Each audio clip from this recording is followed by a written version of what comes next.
Oggi è una giornata per la nostra associazione importante perché appunto l'idea di aver creato questo convegno che aggrega le nostre esigenze con le esigenze del paese africano ci rende veramente orgogliosi, che poi affrontando le varie tematiche ci siamo accorti che i problemi sono simili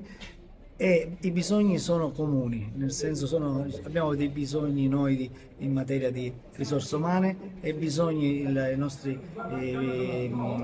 paesi africani in materia di know-how. Quindi l'idea di arrivare a uno scambio di queste opportunità è l'oggetto fondamentale da cui è partito tutto questo progetto.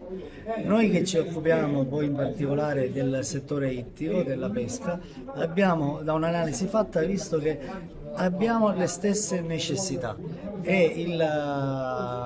il nostro supporto ai paesi africani sarà del 100%, riusciremo con il nostro apporto a dargli sicuramente la possibilità di uno sviluppo migliore. Di concerto stiamo lavorando affinché le risorse umane provenienti dai loro paesi possano lavorare nelle nostre imprese perché abbiamo bisogno del loro lavoro.